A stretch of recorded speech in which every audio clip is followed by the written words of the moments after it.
Dans cette première vidéo, nous allons travailler dans l'atelier flexible du laboratoire Lineact à Césy. Ce laboratoire est constitué de plusieurs robots, de plusieurs postes manuels et d'une chaîne de fabrication. Nous allons nous attarder plus précisément sur l'UR10 qui servira de base et de structure pour toutes les vidéos qui vont suivre. Cette UR10 est constituée de plusieurs axes. Le premier axe étant la base, vient au-dessus l'épaule, puis le coude et enfin les trois axes qui nous serviront de poignée pour ce robot. On va maintenant s'intéresser au boîtier de commande. Ce boîtier de commande est constitué de deux parties. À gauche, le système de puissance qui va permettre de piloter le robot et à droite, un ordinateur qui va nous permettre de gérer l'affichage et tout le programme du robot proprement dit. Sur la partie gauche, on va pouvoir distinguer un certain nombre d'entrées et de sorties qui vont nous permettre de complètement piloter au niveau électrique le robot. On peut voir qu'il y a à gauche la sécurité, les arrêts d'urgence. Au milieu, on va voir la télécommande qui va pouvoir nous permettre de mettre en route ou d'éteindre le robot à distance avec du câblage. Ensuite, on a surtout toutes les entrées configurables, input et output, qui sont des entrées qu'on va pouvoir choisir en entrée ou en sortie un petit peu comme on veut. Les entrées digitales, les sorties digitales et les entrées-sorties analogiques. Tous ces systèmes-là vont nous permettre de piloter, donner des fonctions, donner des valeurs à notre système.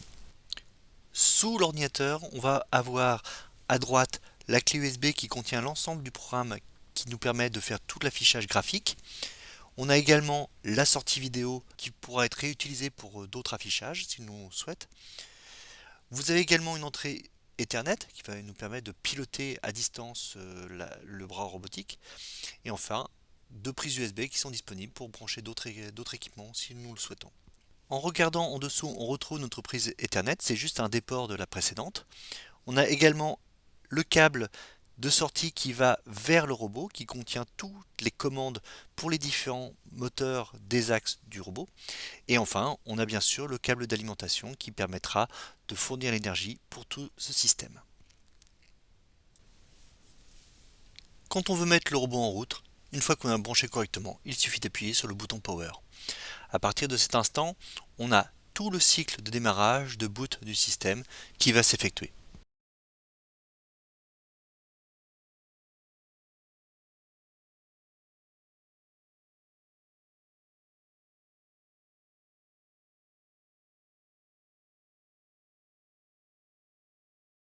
Après quelques minutes, on obtient l'écran ci-dessous. Il va nous proposer d'aller sur l'écran d'initialisation. On va y aller. Cet écran d'initialisation, on n'a pas grand chose à faire. La seule chose qu'on va pouvoir sélectionner, qu'on va devoir sélectionner en tout cas, c'est d'appuyer sur le bouton On. Ça va mettre l'automate en fonctionnement. Et au bout d'un certain temps, on aura accès au bouton Start. Le bouton Start aura un effet de déverrouiller le robot, désactiver tous les freins et le mettre en mode opérationnel.